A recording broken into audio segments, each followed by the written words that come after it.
والے کی حرمت کو کعبۃ اللہ سے بڑی فرمایا. فرمایا اے کعبے تیری حرمت بہت بڑی ہے، جو تیرے ارد گرد چکر لگائے اس کے گناہ معاف ہوتے ہیں، مگر اے کعبہ تیری حرمت سے بڑھ کر میرے ایمان والے امتی کی حرمت ہے. اگر مسلمان یہی سوچ لے کہ مومن کی حرمت کعبے سے بڑھ کے ہے تو وہ کیا کسی مومن پہ کیس کرے گا؟ کسی مومن کی غیبت کرے گا؟ جب کعبے کی برائی نہیں کرتے تو جس کی حرمت کعبے سے بڑھ کر ہے اس کی غیبت کیسے کرتے ہو؟ جب ہزاروں کلومیٹر دور کعبے کی طرف پیر نہیں پھیلاتے تو جس کی حرمت کعبۃ اللہ سے بڑھ کر ہے اس کی بیٹی کے رشتے کو غلط بیانی کر کے کیوں توڑتے ہو؟ اس کی اچھی روزی چلتی ہے تو اس کے دشمن کیوں بنتے ہو؟ اس کے خلاف مکر کیوں کرتے ہو؟ دراصل سب سے بڑا مسئلہ یہ ہے کہ ہم نے گوشت، انڈا، مچھلی کو اسلام سمجھ رکھا ہے، جمعہ کی 2 رکعت نماز کو اسلام سمجھ رکھا ہے، صرف ٹوپی پہننے کو اسلام سمجھ رکھا ہے، صرف چہرے پہ داڑھی رکھنے کو مکمل اسلام سمجھ رکھا ہے. ارے داڑھی، ٹوپی، جمعہ کی 2 رکعت سب کی اہمیت اپنی جگہ ہے، مگر اسلام چند ارکان کا نام نہیں ہے. اسلام مکمل دین ہے، اسلام مکمل نظام حیات ہے، اسلام مکمل تعلیم ہے. اس لیے یاد رکھنا صرف 2 رکعت جمعہ پڑھ کے کوئی کامل مومن نہیں ہو سکتا جب تک کہ مصطفیٰ جان رحمت کے تمام فرامین پر عمل نہ کر لے، مکمل دین نہ سیکھ لے. خدا کی عزت کی قسم ہمارا دین اتنا خوبصورت ہے کہ جس دن ہم اس دین کا پرچار کریں گے کوئی ٹی وی چینل پہ بیٹھ کر ہمارے مذہب کو گالی نہیں دے گا، اس لیے کہ اتنا خوبصورت دین کسی کے پاس نہیں ہے جتنا خوبصورت دین اللہ نے تمہیں مصطفیٰ جان رحمت کے ذریعے سے عطا فرمایا.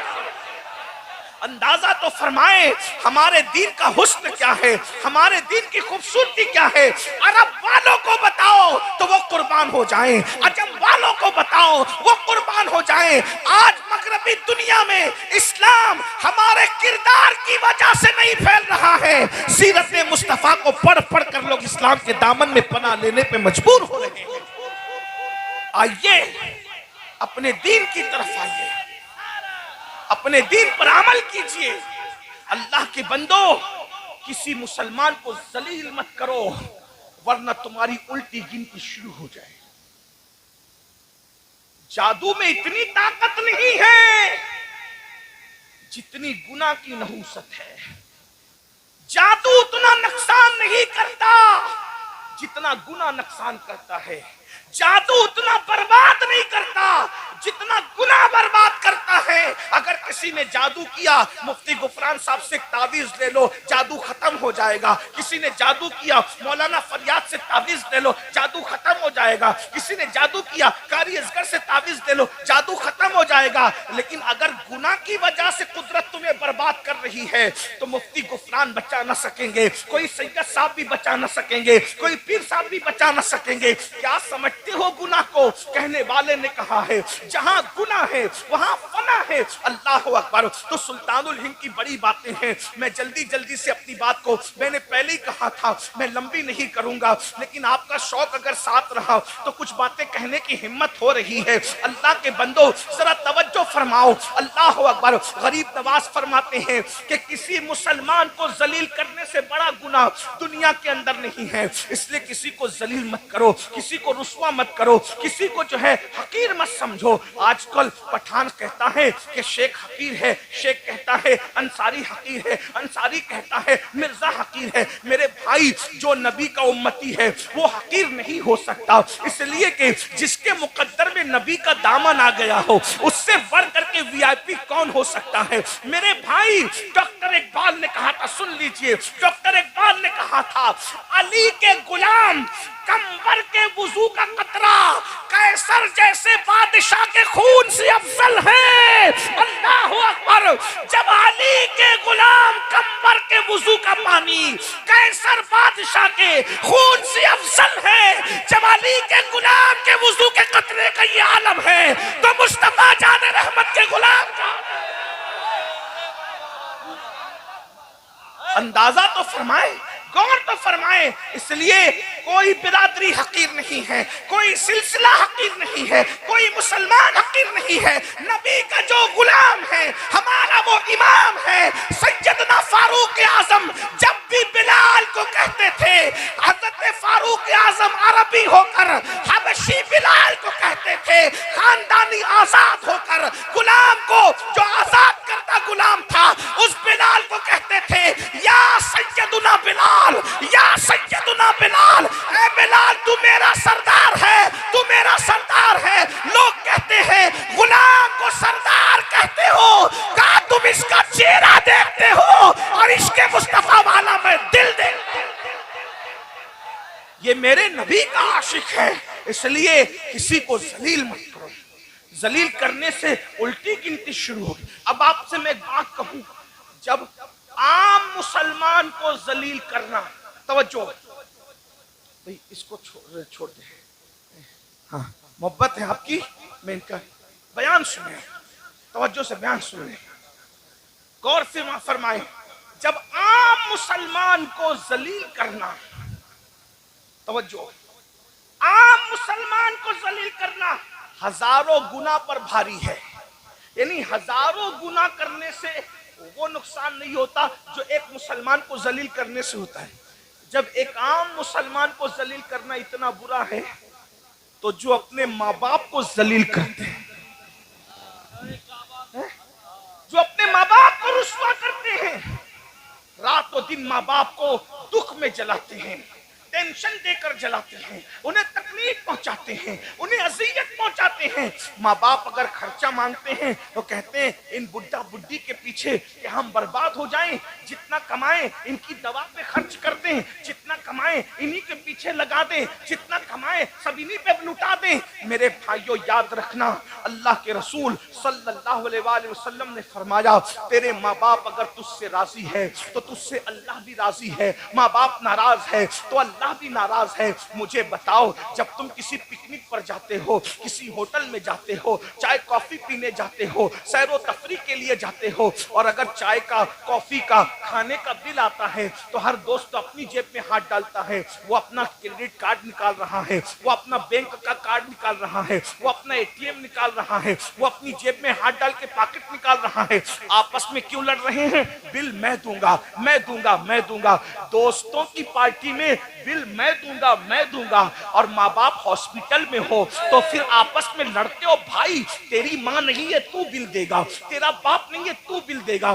یاد رکھنا, حج کرنے پہ وہ ثواب نہیں ملتا جو ماں باپ پہ خرچہ کرنے پہ ملتا ہے, ماں مسجد بنانے پہ وہ ثواب نہیں ملتا جو ماں باپ پہ خرچہ کرنے پر ملتا ہے. میرے بھائیوں ایک بات بتاؤں, آپ کروڑوں خرچہ کر دو, ایک منٹ تمہاری زندگی کا بڑھ نہیں سکتا, لیکن میرے رسول فرماتے ہیں کہ اگر کسی کی زندگی کے 3 دن بچے ہوتے, 3 دن, اور وہ اپنے ماں باپ پہ خرچہ کرے, ماں باپ کی خدمت کرے, ماں باپ کو خوش کرے, تو اس کی 3 دن کی زندگی اللہ کبھی 3 سال تک بڑھا دیتا ہے, کبھی 30 سال تک بڑھا دیتا ہے. ماں باپ کی خدمت سے عمر لمبی ہوتی ہے, ماں باپ پہ خرچہ کرنے سے عمر لمبی ہوتی ہے. اور جو ماں باپ کو ذلیل کرتے ہیں, ماں باپ کو رسوا کرتے ہیں, ماں باپ کو دکھ دیتے ہیں, ماں باپ کو تکلیف پہنچاتے ہیں, میرے آقا فرماتے ہیں 30 سال کی عمر ہوتی ہے تو اللہ گھٹا کے 3 سال کر دیتا ہے, اور ذلیل کرتا ہے تو کبھی کبھی 3 سال سے بھی 3 دن کر دیتا ہے. ماں باپ کو ذلیل کرنے والا جلدی مرتا ہے. صوفیہ کہتے ہیں 2 لوگ دنیا ہی میں عذاب چکتے ہیں, ہر ایک کا عذاب تو مرنے کے بعد ہے, لیکن 2 لوگوں کو اللہ اس وقت تک موت نہیں دیتا جب تک وہ ذلیل نہ ہو جائے, جب تک رسوا نہ ہو جائے. وہ 2 لوگ کون ہیں؟ ایک نبی کا گستاخ جب تک وہ ذلیل نہیں ہوتا اس وقت تک اس کو موت نہیں آتی, اور ایک ماں باپ کا گستاخ جب تک وہ ذلیل نہیں ہوتا اس وقت تک اس کو موت نہیں آتی. اس لیے یاد رکھنا, کتنے بھی گر جانا, کبھی نبی کی گستاخی مت کرنا, کبھی ماں باپ کی گستاخی مت کرنا. فرمایا گیا ماں باپ کے گستاخ اور ماں باپ کے بے ادبوں کو مرتے وقت ان کی زبان پہ کلمہ بھی نہیں آتا. میرے بھائیوں, ہم لوگ ہزاروں کی تعداد میں جلسہ سننے جمع ہوتے ہیں, مگر افسوس ہے آج ہمارے بوڑھے ماں باپ ہمارے گھروں میں رو رہے ہیں، ماں باپ رسوائیوں کے دہانے پر ہے، ماں باپوں سے جو ہے وہ اللہ اکبر مشورہ دینے کا حق چھین لیا گیا ہے، ماں باپ کو جو پیار دینا چاہیے تھا وہ پیار نہیں دے رہے ہیں۔ لوگ کہتے ہیں مولانا ہم تو خدمت کرتے ہیں، یاد رکھنا میرے بھائی، روٹی کپڑا اور مکان لوگ تو کام والی عورتوں کو بھی دے دیتے ہیں، روٹی کپڑا مکان دینے کی بات نہیں ہے میرے بھائی، روٹی تو لوگ کتوں کو بھی دے دیتے ہیں، یاد رکھنا روٹی دینے کا مسئلہ نہیں ہے۔ اسلام میں ماں باپ کی خدمت کا مطلب یہ ہے کہ کم سے کم ان کو بادشاہوں کی طرح رکھو، کم سے کم، اور اپنے آپ کو ان کا غلام تصور کرو۔ اللہ اللہ، جس اعلیٰ حضرت کہ پڑوس میں رہتے ہو وہ امام احمد رضا اپنی کتاب میں لکھتے ہیں کہ ماں باپ سے بات ڈائریکٹ نہیں کر سکتے، ماں باپ کے آداب یہ ہیں اگر بات کرنا ہے تو پہلے ماں باپ سے اجازت لو، اگر وہ اجازت دے تو ایسی بات کرو جیسے کوئی غلام اپنے آقا سے بات کرتا ہے۔ اب آپ مجھے بتائیں کہ ہم اس پر، یہ بھی تو مسلک اعلیٰ حضرت ہے، اس مسلک اعلیٰ حضرت پر کب عمل کرو گے؟ کیا مسلک اعلیٰ حضرت صرف جلسوں کے نعروں کی حد تک ہے یا عمل کے لیے بھی ہے؟ یاد رکھنا گستاخ رسول کی تکفیر بھی مسلک اعلیٰ حضرت ہے، اور ماں باپ کی توہین سے بچنا یہ بھی مسلک اعلیٰ حضرت ہے، گستاخ سے دور رہنا یہ بھی مسلک اعلیٰ حضرت ہے، اور ماں باپ کے بادشاہوں کی طرح تعظیم کرنا یہ بھی مسلک اعلیٰ حضرت ہے۔ میرے بھائیوں، دراصل بات یہ ہے ہمیں جو آسان لگتا ہے ہم وہ لے لیتے ہیں، ہمیں جو مشکل لگتا ہے وہ چھوڑ دیتے ہیں۔ یہاں بات آئی تو میں ایک بات اور عرض کر کے اپنی بات کو اینڈ کی طرف لے جاؤں گا۔ ماں باپ کی بات آئی، بہت حد تک ایسا ہوتا ہے کہ ماں باپ کے بارے میں تقریریں ہوتی ہے تو ہم ایک حد تک ماں باپ سے پیار بھی کر لیتے ہیں۔ آج ہمارے معاشرے میں سب سے بدترین جو حال ہے وہ بہنوں کا حال ہے۔ یہاں پر ہزاروں کی تعداد میں تو نہیں، سینکڑوں کی تعداد میں مائیں اور بہنیں بیٹھی ہوئی ہے۔ میں دل کے درد کے طور پر ایک بات رکھتا ہوں، آج کل بہنوں کا حال بڑا خطرناک ہے، بیٹیوں کا تو ابھی کچھ نہیں کہتا، وقت بھی اتنا نہیں ہے سب کے میں عنوان سمیٹوں، لیکن بہنوں کا حال بہت خطرناک ہے۔ بہنیں آج بہت ذلیل ہو رہی ہے، بھائی لوگ بہنوں کا حصہ نہیں دے رہے ہیں، بہنوں کو بہت تڑپاتے ہیں۔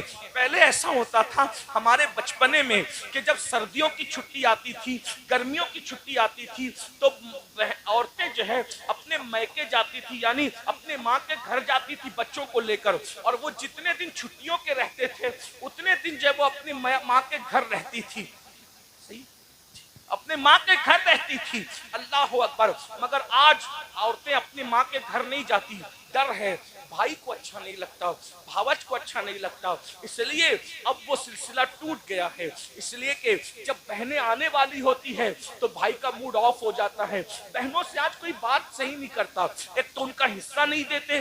یاد رکھنا صحابہ کہتے تھے جب تک کہ بہن بیٹیوں کا حصہ دیتے رہو گے تب تک قیامت نہیں آئے گی، جب بہن بیٹیوں کا حصہ دینا بند کر دو گے تو قیامت کا انتظار کرو۔ یہ ظالم حکمراں قیامت کی نشانیوں میں سے ایک نشانی ہے، یہ بربادیاں قیامت کی نشانیوں میں سے ایک نشانی ہے، یہ تمہارے گھروں پہ بلڈوزر چلنا قیامت کی نشانیوں میں سے ایک نشانی ہے۔ بہن بیٹیوں کا حصہ دے دو، یہ تباہی نہیں آئے گی، یہ بربادی نہیں آئے گی، رشتوں کا خیال کرو، یہ بربادی اور تباہی نہیں آئے گی۔ میرے بھائیوں، آؤ ایک بہن کی عزت کس طرح کی جاتی ہے ذرا اس کو سن لیجئے تاکہ ہم سیکھ لے بہن کا مرتبہ کیا ہے۔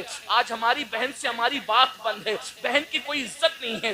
آج جلسوں میں ہم ٹاپک دیتے ہیں لڑکیاں مرتد ہو رہی ہے، کیوں مرتد ہو رہی ہے؟ ارے بہن کو اگر تو نے اس کا حق دیا ہوتا، بہن غربت کی چکی میں نہ پستی، بہن کو تو نے پیار دیا ہوتا۔ پتہ ہے آج بچیوں کو رشتے نہیں آتے تو بھائی اس کو زہر کی نگاہ دیکھتا ہے، تو ذلیل ہے، تو رسوا ہے، تو منحوس ہے، اس لیے تجھے رشتے نہیں آتے۔ جب اس کو بھائی کا پیار نہیں ملتا، جب اس کو باپ کا پیار نہیں ملتا، جب اس کو بھاوج کا پیار نہیں ملتا تو وہ بچی ناچار دوسری طرف جو ہے پیار کی نگاہ سے دوڑتی ہے، اور وہ ظالم لوگ اس کو جو ہے سبز باغ دکھا کر اس کا ایمان چھیننے کی کوشش کرتے ہیں۔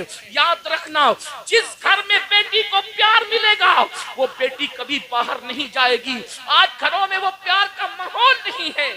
میں آپ کو بتاؤں رسول اللہ نے بہن سے کیسا پیار کیا، کھانے سے پہلے نمک چکھنے کی سنت یاد ہے، مسواک کرنے کی سنت یاد ہے، بکری کا گوشت کھانا سنت ہے، کھانے سے پہلے میٹھا کھانا سنت، یہ ساری سنتیں جو تمہیں نفس پر آسان لگتی وہ یاد ہے؟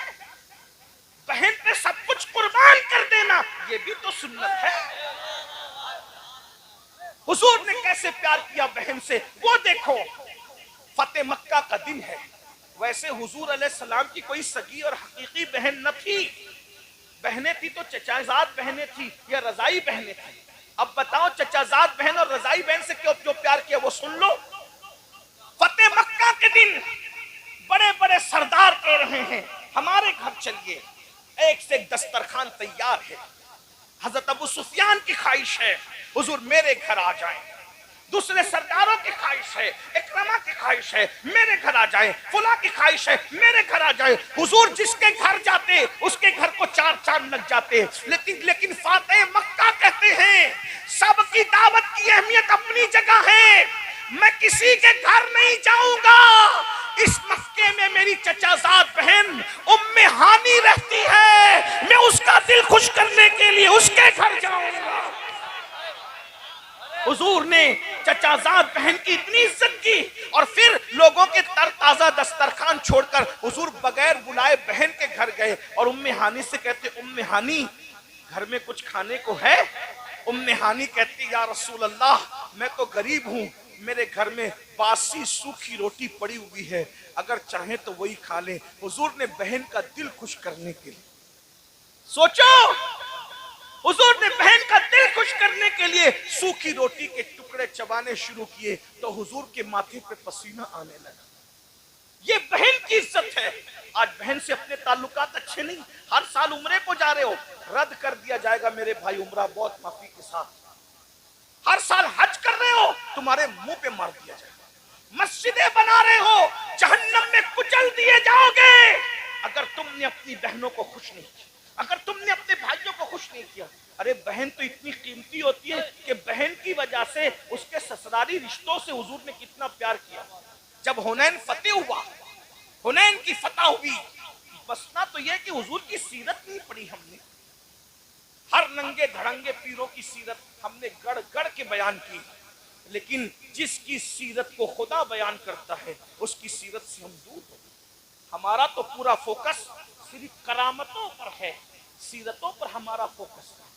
بتائیے برا مت ماننا، اللہ کے رسول صلی اللہ علیہ وآلہ وسلم حنین کی جنگ میں مال غنیمت ہاتھ آیا، بہت مال ہاتھ آیا، بہن تو پھر بہن ہو، بہن حق جت پیار کرتی بھائی سے۔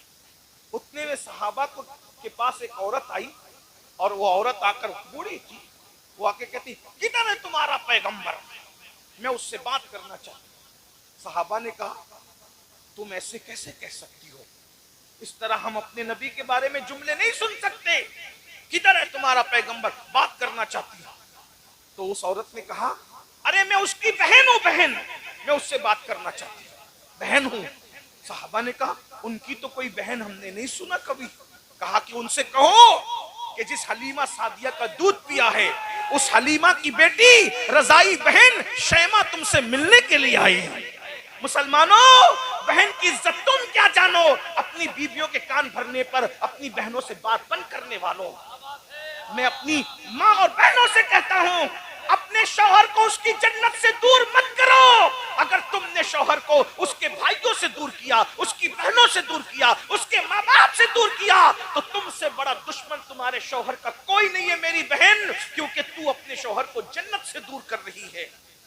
تمہیں چاہیے جس کا جو حق بنتا ہے وہ حق دے دو، تم اپنی بہنوں کا بھی حق دو اور شوہر کی بہنوں کا بھی حق دو، تم اپنے ماں باپ کا بھی حق دو اور اپنے شوہر کے ماں باپ کا بھی حق دو۔ معاشرہ خوبصورت اسی وقت تشکیل پائے گا حق مانگنے کی بجائے بغیر مانگے لوگوں کا حق تقسیم کرتے رہو، معاشرہ خوبصورت ہوتا جائے گا۔ جب اللہ کے رسول نے سن لو، اللہ کے رسول نے جب شیمہ کا نام سنا، لوگ شیمہ بھی کہتے ہیں شیمہ بھی کہتے ہیں، تلفظات کے اندر میں آپ کو الجھانا نہیں چاہتا، میں فقیر آدمی ہوں، جس تلفظ سے بھی آپ بولیں ٹھیک ہے، بات پہنچ جائے، شیمہ بھی صحیح شیمہ بھی صحیح، بہرحال زیادہ صحیح علماء نے فرمایا شیمہ ہے۔ شیمہ